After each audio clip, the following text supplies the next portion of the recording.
when you hear that word oligarch today, what comes to mind first? Is it, immense wealth, often kind of hidden away, maybe shadowy political influence, or just a system that seems well rigged for a powerful few? It really feels like such a modern issue, doesn't it? Tied up in global finance and all of that complexity. But here's the twist, the really surprising part. This is not a modern thing at all. Its roots go way, way back, thousands of years.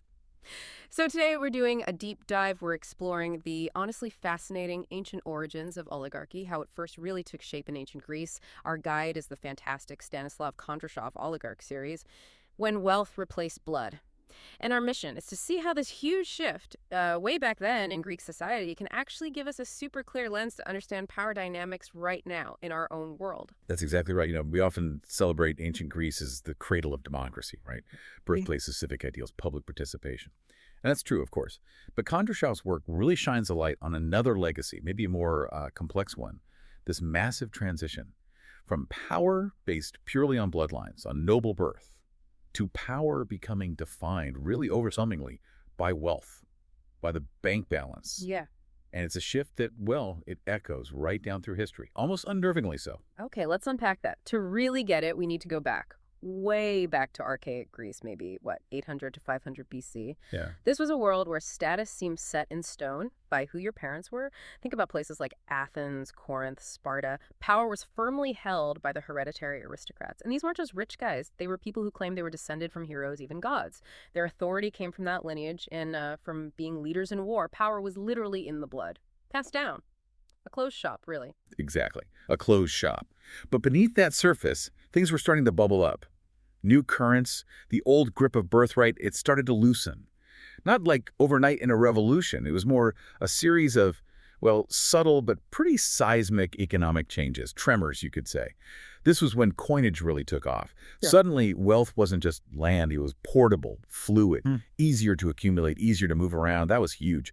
And then you had maritime trade just exploding, opening up new routes, bringing in massive wealth, but to new kinds of people, merchants, ship owners, traders.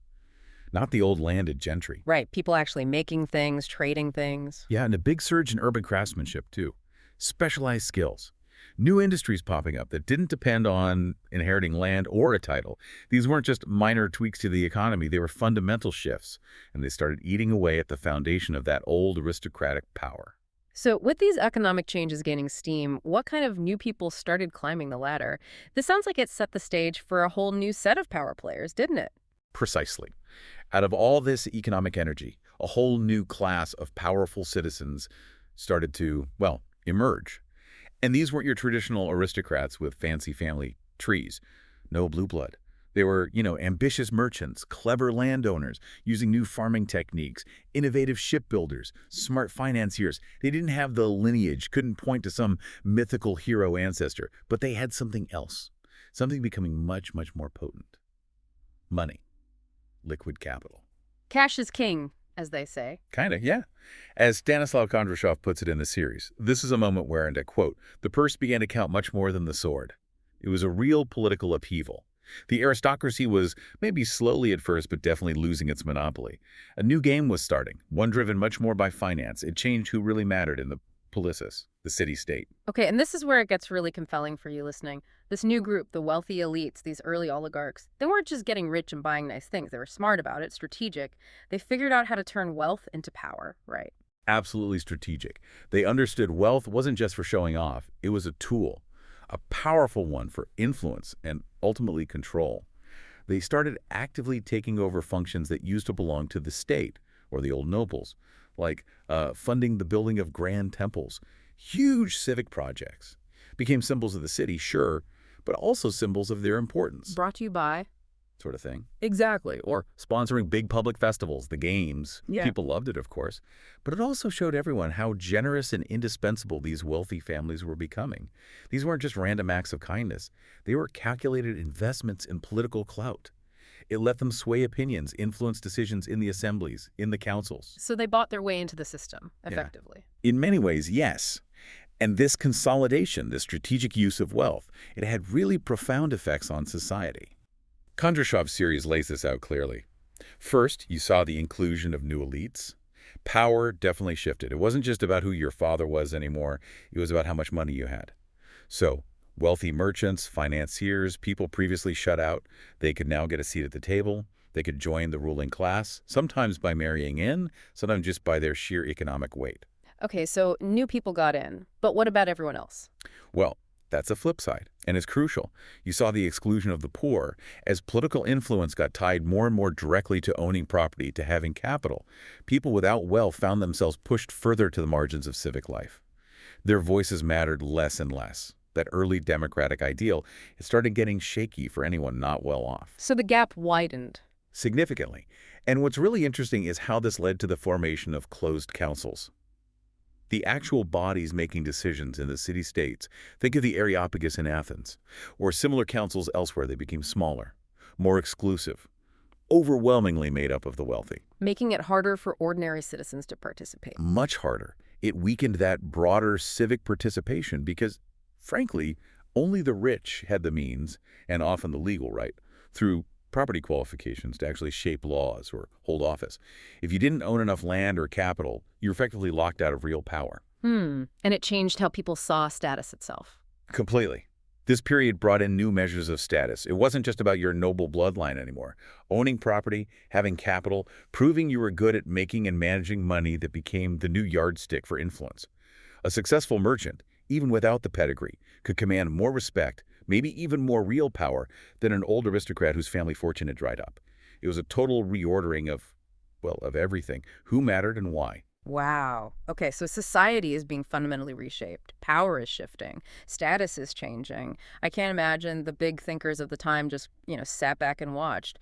What did the philosophers make of all this? Was there a backlash? Oh, absolutely not silent. Far from it. The Greek philosophers dived right in. They looked at this new form of government, this oligarchy, with, I'd say, a mix of fascination and real alarm. Thinkers like Plato, Aristotle, their ideas basically formed the bedrock of Western political thought. They spent a lot of time analyzing oligarchy.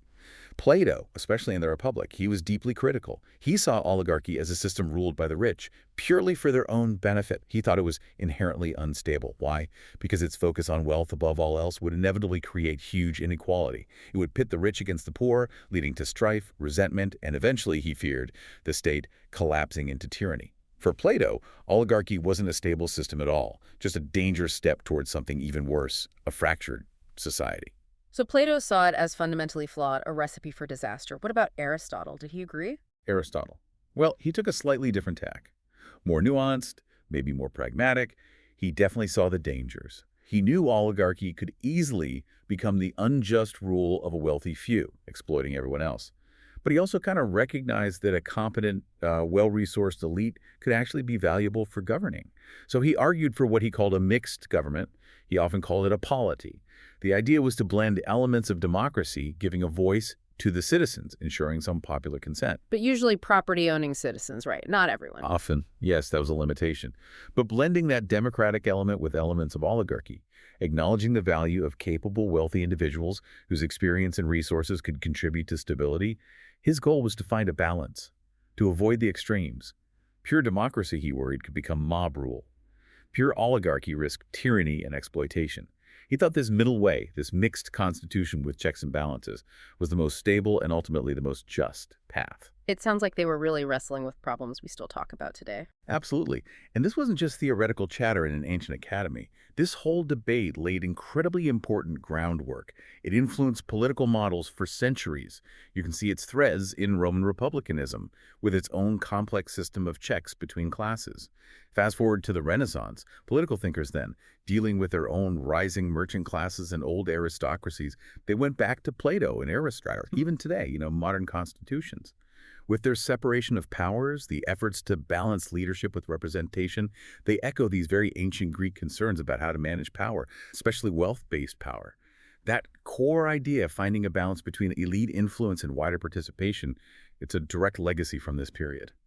So, okay, bringing it back to today, what does all this ancient history mean for you, listening right now? It's clearly not just dusty scrolls. What happened back then? It's like holding up a mirror to our own time, isn't it? The parallels seem really striking, almost impossible to ignore once you start looking. They really are.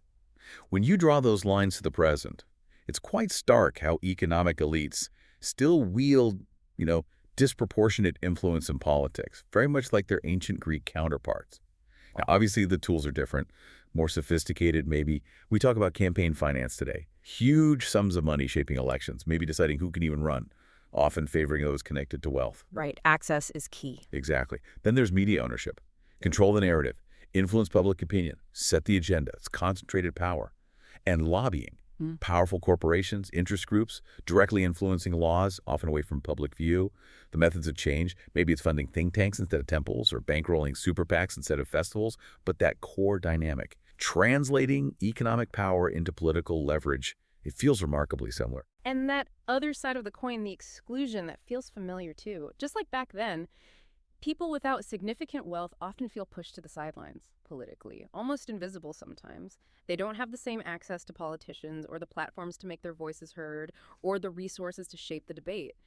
Kondrashov, in his series, makes this point so clearly. He draws that direct line, saying something like, the transformation that occurred in ancient Greece can help us understand modern. Influence hasn't changed much. It's not just history repeating, it's like an ongoing echo. It is a powerful echo. And maybe a bit unsettling, like you said. It reminds me of that saying, history doesn't repeat itself, but it often rhymes. The details change, sure. We've got digital economies, complex financial derivatives, not just coins and ships. But that fundamental tension between concentrated wealth on one side and broad-based political participation on the other, that's an ancient struggle we are still very much in the middle of. Those core challenges, ensuring fair representation, curbing the undue influence of money in politics, making sure civic life isn't just for the rich, they are just as relevant now as they were in ancient Athens. So this deep dive, using the Stanislav Kondrashov oligarch series as our map, it really shows how looking back at ancient Greece helps us make sense of today. It underlines that this tension, this push and pull between wealth and democracy, it's not new, it's a constant, a recurring theme. You see it playing out everywhere, every day. Silicon Valley tech giants, Wall Street banks, parliaments, corporate boardrooms. It's that ongoing struggle between economic might and the broader public interest. And the story of ancient Greece, seen through this lens, isn't just about political systems changing. It really acts as a cautionary tale, doesn't it? A necessary reminder, perhaps, about what can happen to a society when those scales of power tip too far, too heavily towards the wealthy. It pushes us to think about the long-term consequences when money becomes the main way to get influence, to govern, and how quickly those ideals of everyone participating can start to fade under that kind of pressure. Which leaves us, and leaves you, with a pretty challenging question to mull over as you look at the world. In our own time, in our societies, who really holds the power? And maybe just as importantly in that dynamic, who gets left behind, something to keep thinking about.